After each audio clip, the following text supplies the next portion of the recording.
히브리서 9장 1절에서 10절까지 제가 봉독하겠습니다. 첫 언약에도 섬기는 예법과 세상에 속한 성소가 있더라.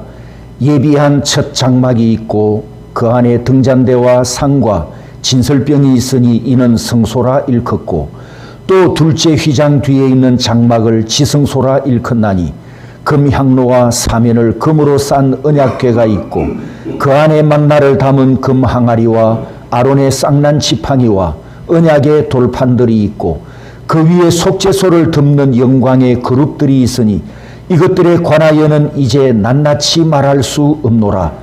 이 모든 것을 이같이 예비하였으니 제사장들이 항상 첫 장막에 들어가 섬기는 예식을 행하고, 오직 둘째 장막은 대제사장이 홀로 1년에 한 번 들어가되 자기와 백성의 허물을 위하여 드리는 피 없이는 아니하나니, 성령이 이로써 보이신 것은 첫 장막이 서 있을 동안에는 성소에 들어가는 길이 아직 나타나지 아니한 것이라. 이 장막은 현재까지의 비유니 이에 따라 드리는 예물과 제사는 섬기는 자를 그 양심상 온전하게 할 수 없나니, 이런 것은 먹고 마시는 것과 여러 가지 씻는 것과 함께 육체의 예법일 뿐이며 개혁할 때까지 맡겨둔 것이니라. 아멘.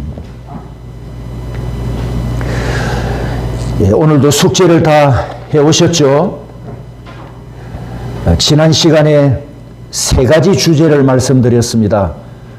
속죄의 주권은 회개함에 있는 것이 아니고 하나님께 있고, 제사를 드려도 속죄를 받지 못했던 사례와, 또 속죄함을 받는 목적은 죄 씻음이 아니고 하나님과 관계의 회복에 있다라는 것을 말씀드렸습니다.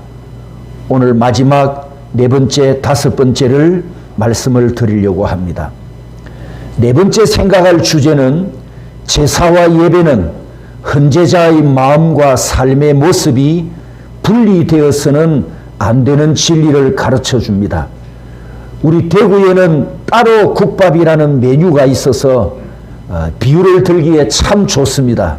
속 사람과 겉 사람이 따로 국밥이 되면 안 된단 말이죠. 한 인격이고 전인적인 존재이기 때문에 속과 겉이 항상 같은 모습으로 나타나야 합니다. 예배당 안에서의 모습과 예배당 밖에서의 모습이 달라도 안 됩니다. 여러분이 지금 앉아있는 예배석에 앉았을 때의 마음과 세상 속으로 들어갔을 때의 심령이 같아야 합니다. 음지에서 나쁜 짓을 하는 사람이 양지로 나오면 안 나쁜 척 행동하잖아요. 어두컴컴한 곳에서 나쁜 짓을 하던 도둑과 강도는 밝은 곳에 나오면 착한 사람인 척 하고 행동합니다. 그런데 우리 성도를 미혹하는 이 사단은 얼마나 교묘한지, 성도를 통해서 나타나는 죄는 이런 자리에까지 침투해 들어옵니다. 마태복음 6장에 보면 구제할 때에, 기도할 때에, 금식할 때에, 따라서 합니다. 때에 같은 패턴으로 주님이 말씀하셨습니다. 그리고 한 가지 주제를 말씀하셨죠.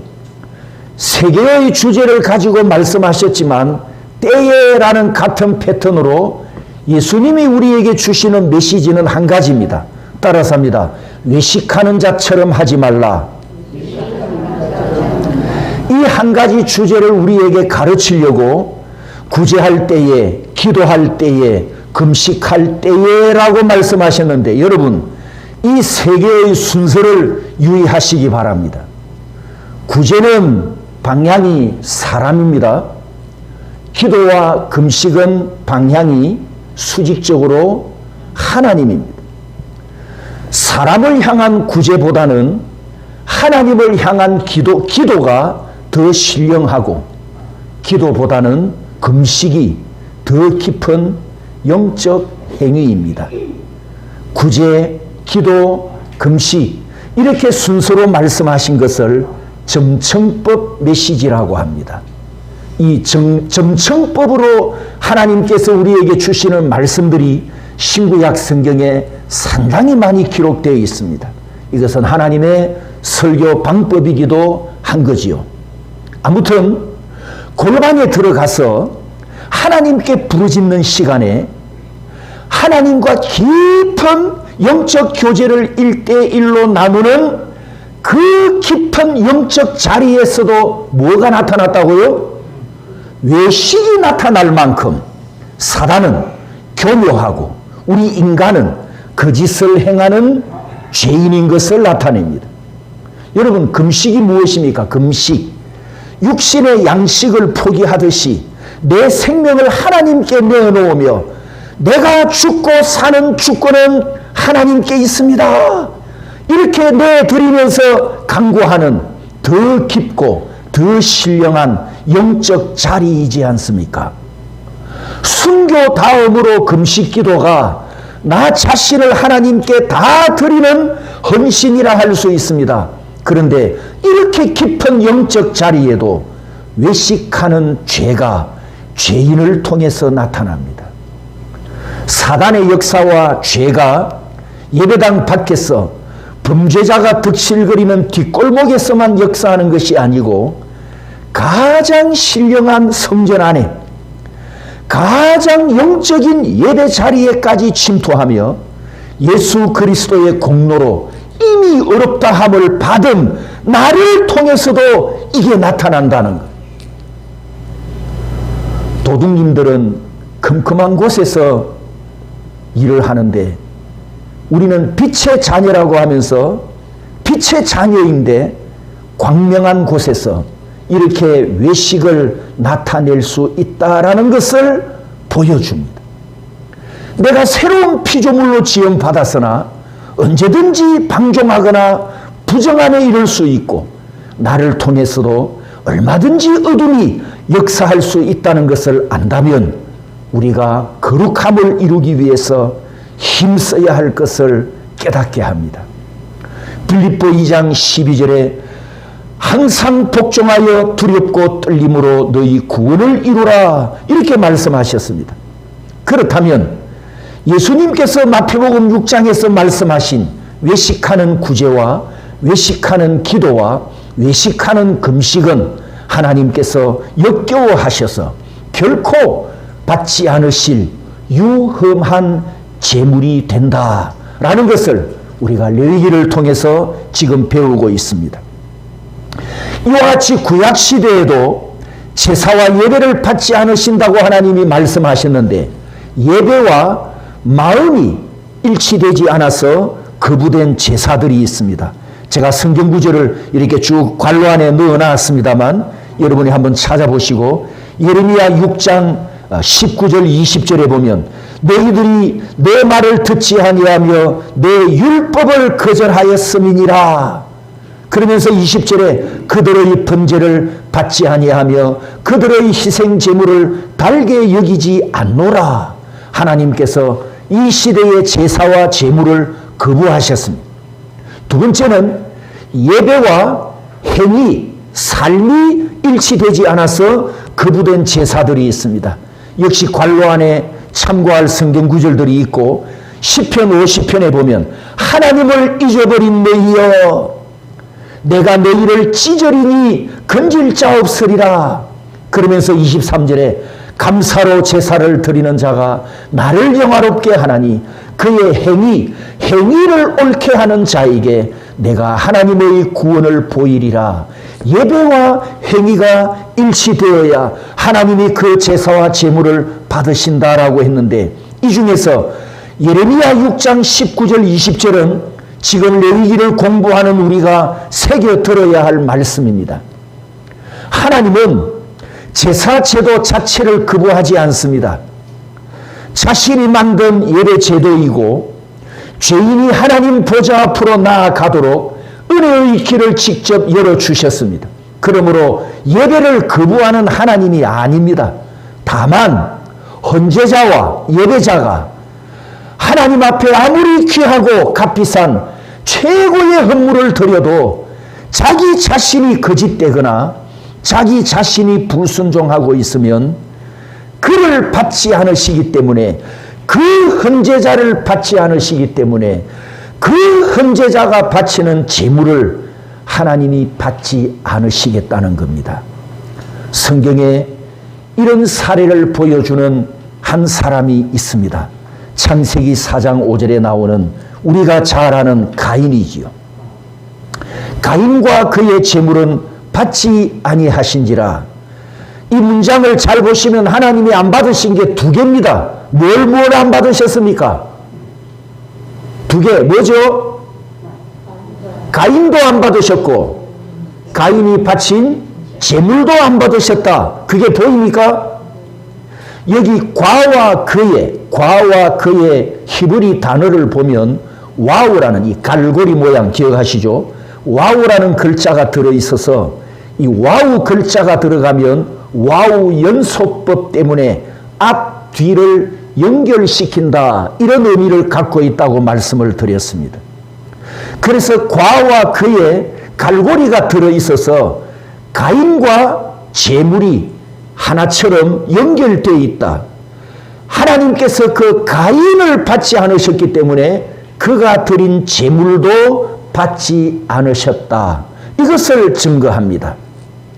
과와 그의 와우가 들어가므로 가인과 아벨이 제사를 드린 것은 한 번이 아니고, 따라서 합니다. 드리고 드렸다. 드리고 드렸다.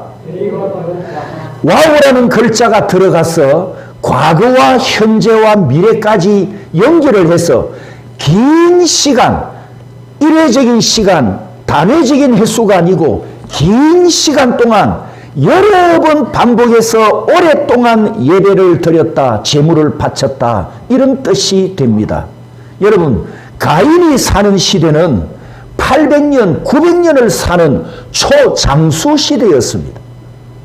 가인과 아벨이 하나님께 수백 년 동안 살면서 오랫동안 많은 제사를 드렸고 많은 예배를 드렸음을 우리가 짐작할 수 있지 않습니까? 그런데 5절은 무엇을 말하느냐? 그 가인이 오랜 시간 동안 너무너무 많은 횟수의 제물을 하나님 앞에 바쳤지만 그 자신이 하나님께 단 한 번도 연락되지 못했고 그가 바친 제물도 하나님께서 단 한 번도 연락하지 않으셨다. 이 진리를 증거합니다. 예배를 드리는 내가 하나님과의 관계가 잘못되어 있다면 내가 의로운 행위를 해도 하나님께서 헌명하시지 않으신다는 것. 내가 하나님과의 관계가 잘못되어 있으면 가장 거룩하고 가장 신령한 종교의식을 행해도 하나님은 역겨워하셔서 그 제사와 제물을 거부하신답니다. 그러므로 예배와 삶이 따로 국밥이 되면 안 되는 것입니다. 성도 여러분, 우리가 이 예배당에 모여 있을 때는 가장 훌륭한 성도입니다. 좋은 장로 같고 좋은 권사 같고 좋은 집사 같습니다. 목사가 강대상에 서 있을 때는 아주 좋은 목사답게 보입니다. 그런데 우리가 이 장소를 벗어나는 순간, 예배 장소를 벗어나는 순간, 신령한 장소를 벗어나는 순간 안 목사, 안 장로, 안 권사, 안 집사, 안 성도가 돼버리면 안 되는 거잖아요. 오래된 이야기입니다만 실화를 하나 드리겠습니다. 어느 날 우리 한국계 아주 유명한 목사님의 실화입니다. 어느 날 모 교회 목사 사모님이 이부자리를 싸들고 이 강대상 뒤에 여기 올라와서 이부자리를 펴놓고 잠을 자겠다는 거예요. 남편 목사님이 깜짝 놀래가지고 아니 당신이 갑자기 왜 이러냐고, 어디 아프냐고 그렇게 당황해서 물었습니다. 그때 이 사모 아내가 남편 목사에게 대답하기를, 당신이 강대상에 서 있을 때는 가장 훌륭한 목사이고 가장 사랑이 많은 성도인데, 그러니 내가 오늘부터는 여기서 살고 싶다고 그러더랍니다. 무슨 말인지 이해되셨습니까? 이 말을 듣고 남편 목사가 충격을 받고 회개하고 변화되었다라는 여러분 실화입니다. 사랑하는 성도 여러분, 이 예배당 안에서 내 모습과 예배당 밖에서의 내 모습, 그리고 가정에서 내 모습, 사회에서 내 모습이 한결같아야 합니다. 따로 국밥이 되면 안 됩니다.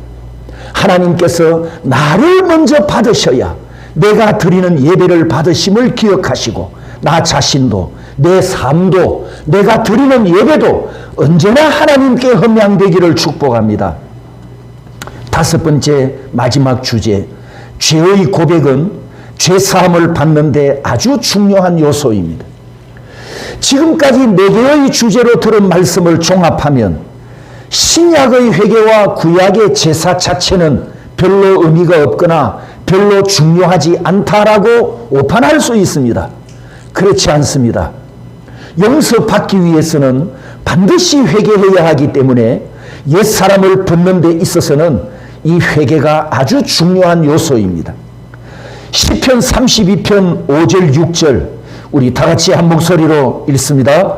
내가 이르기를 내 허물을 여호와께 자복하리라 하고 주께 내 죄를 아뢰고 내 죄악을 숨기지 아니하였더니 곧 주께서 내 죄악을 사하셨나이다 셀라. 이로 말미암아 모든 경건한 자는 주를 만날 기회를 얻어서 주께 기도할지라. 진실로 홍수가 범람할지라도 그에게 미치지 못하리이다. 내 허물을 여호와 앞에 자복하면, 내 죄악을 숨기지 아니하면 주님이 내 죄악을 사하신다라는 말씀입니다. 지난 시간에 웨스트민스터 신앙고백 15장 생명에 이르는 회개에 관하여 제3절 회개에 대한 일부분을 여러분에게 말씀을 드렸습니다. 회개란 우리가 지은 죄에 대한 하나님의 형벌을 만족시키는 것도 아니요 용서의 원인도 아니다. 여기까지 여러분에게 말씀을 드렸습니다. 이 신앙 고백서에 이렇게 고백하고 나서 이어지는 부분이 이렇습니다.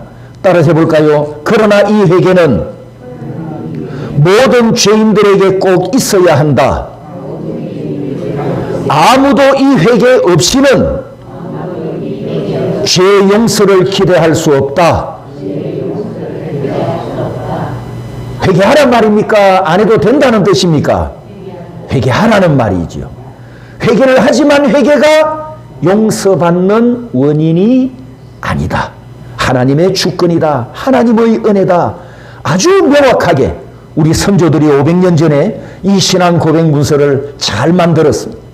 성도 여러분, 제사를 드려도 속죄를 받지 못하는 것과 제사를 드리지 않고도 속죄함을 받은 것과 그리고 다윗의 사례에서 네 가지 심판이 선고되었다가 다윗의 죽음은 취소되고 나머지 세 개는 시행된 여러 사례들을 길게 말씀드린 핵심은 용서받는 것이 기계적인 것이 아니고 자동적인 것이 아니며 속죄는 하나님의 주권에 있고 주님이 피 흘리신 십자가 공로에 있음을 알고 우리가 이 레위기를 배우면서 주님이 책망하신 바리새인과 같은 외식에 빠지지 않아야 합니다. 외식하지 말라는 주님의 가르침과 명령은 레위기를 배우는 우리에게도 같은 진리임을 기억하십시오. 외식하지 말라고 주님께서 가르쳐 주셨고 명령하셨으니 우리가 레위기를 배우면서 하나님과의 관계가 언제나 정확해야 하고 거룩해야 한다는 이 진리를 기억하고 하나님께 헌양되는 예배자가 되시기를 주님의 이름으로 축복합니다. 결론을 말씀드리겠습니다. 회개가 용서받는 길이 아니라면 어떻게 해야 합니까? 여러분에게 숙제로 내드렸던 히브리서에 제사와 회개와 용서함을 받는 예법이 있습니다. 히브리서 9장 9절과 10절에 이 장막은 구약입니다. 우리가 배우는 레위기는 현재까지의 비유니 10절 끝에 육체의 예법일 뿐이며 개혁할 때까지 맡겨둔 것이니라. 그리고 10장에 넘어가면 율법은 레위기는 장차 올 좋은 일의 그림자라. 해마다 늘 드리는 같은 제사로 나오는 자들은 언제나 온전하게 할 수 없느니라. 3절 4절에 이 제사들에는 해마다 죄를 기억하게 하는 것이 있나니 황소와 염소의 피가 능히 죄를 없이 하지 못함이라. 자, 이 본문에 보면 없느니라를 반복합니다. 구약시대 짐승을 제물로 바치는 것과 반복되는 제사장의 제사로는 죄를 씻지 못한다, 이렇게 말씀하셨습니다. 특히 10장 3절에 해마다 반복되는 속죄일 절기는 해마다 반복되니까 오히려 불순종한 죄와 거룩하게 살지 못하는 죄를 회상하게 한다, 기억하게 한다고 했습니다. 구약시대의 제사가 반복되었다는 것은 그 피로 죄를 씻을 수 없었다는 뜻입니다. 짐승의 피로 죄를 씻을 수 없었기 때문에 예수님이 오셨습니다. 할렐루야. 그래서 9절에, 히브리서 10장 9절에 첫째 것을 폐하심은 둘째 것을 세우려 하심이라. 구약을 폐하시면 신약을 세우려 하심이라. 새로 세운 게 둘째 것이 무엇입니까? 예수 그리스도의 몸을 단번에 들이심으로 우리가 거룩함을 얻었노라. 그리스도는 죄를 위하여 한 영원한 제사를 드리시고 14절에 한 번의 제사로 영원히 온전하게 하셨으며 17절에 그들의 죄와 그들의 불법을 내가 다시 기억하지 아니하리라 하셨습니다. 할렐루야. 대속 제물이 되신 예수님은 십자가에서 단 한 번 희생하셨고 단 한 번 제사를 드리셨는데 이 제사는 영원한 제사여서 제사 효력이, 속죄 효력이 영원하다, 이렇게 말씀하십니다. 어린 양으로 대속 제물이 되신 예수님의 공로는 영원하기 때문에 14절에 영원히 나를 씻어주시고 영원히 죄사함을 주시고 영원히 정결함을 주셨고 17절에 나의 죄와 불법을 하나님의 주권으로 기억도 아니한다 하셨습니다.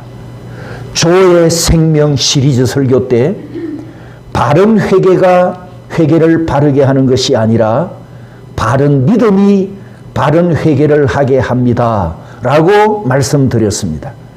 예수님의 공로 때문에 내 죄를 사함받고 하나님의 긍휼과 은혜 때문에 용서받습니다. 그러므로 회개할 때 십자가 공로를 의지하여 하나님의 긍휼과 하나님의 은혜를 항상 간구해야 합니다. 회개의 결과와, 나는 회개했지만 그 회개의 결과와 용서의 주권은 오직 하나님께 있기 때문입니다.